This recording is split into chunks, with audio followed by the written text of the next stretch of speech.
Hey, this is Jody Messina, and you're listening to Alexa's Country Party.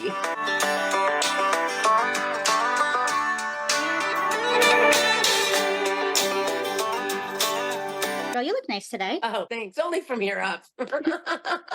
Well, it's so nice to see you. Have you on Alexa's Country Party? I know you've been so busy lately. But before we get started, I have something very important to ask you. And that Okay. is, what did you get on Amazon Prime Day? I got gym stuff. I got weights, mirrors for the gym, medicine ball, that kind of stuff.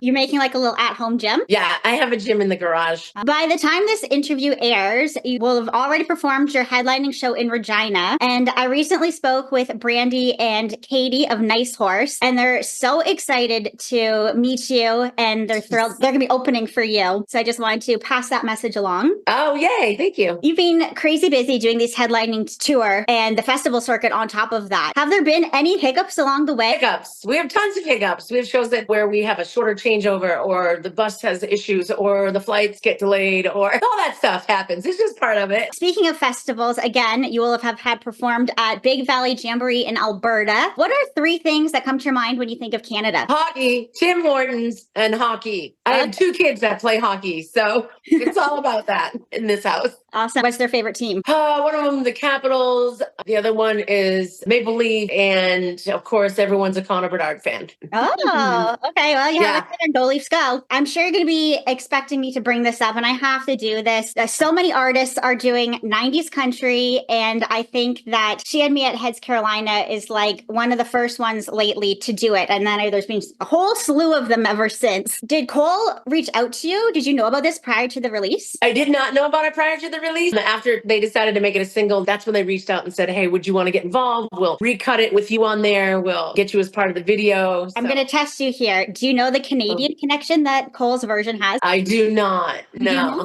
Okay. In the background of it, he has a girl named Madeline Merlot, and she's singing on it. Oh, yeah, I do. She's the one that sang on it. Yes, I do know that connection. I don't know why. It slipped my mind. Sorry. Yes, you two would be two peas in a pod. She's very open about her faith and everything like that, too. So she's like a little... Oh, yay! So yeah, I just thought that was a great little connection there. I know you've been also focusing on songwriting lately. Was there like a pivotal moment in your life that made you kind of enjoy songwriting a little bit more than maybe prior? The industry's a lot different now. People are writing their own stuff as opposed to going out and finding stuff. So I've always written now. There's more of a platform to share the stuff that I've written. I noticed too that you are like other moms, and sometimes you have to take your work with you on the go. I saw you writing there on the hood of your car during your boys' practice. Oh, yes.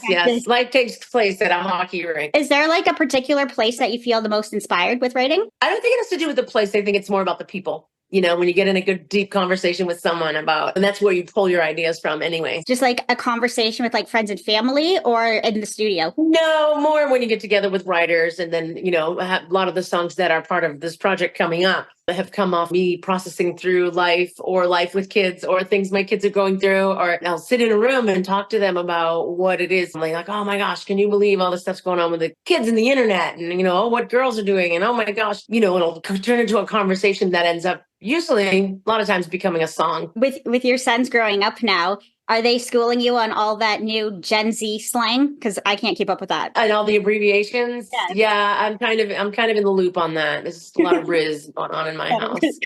Latest single, Just to Be Loved, you released that last year. And such a positive message. And I was reading through the comments on that on YouTube, and everybody loves to share that one with their loved one and their kids in particular, because it's such a good message, and it's wholesome, but still fun. And I just think that totally screams Jody Messina. And that's what the whole gist of the song is don't change who you really are just to be loved or just to fit in with a group online. God made you unique and perfect, and perfectly the way he wanted you to be. So don't change that because you want to fit in somewhere. Exactly. And that's what the world needs more of right now. So what else can you give us a little teaser on as to what's coming up next for you music-wise?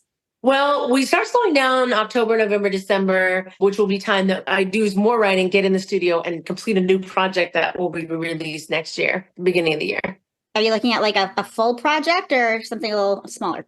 Well, we have a lot of songs in the can right now, so it would probably be a full project. I can't write at the very moment because we're touring. We're home for a day and then we go out. Totally. Well, thank you so much for hanging out with me. Sure. All right. Thank you. Thank you.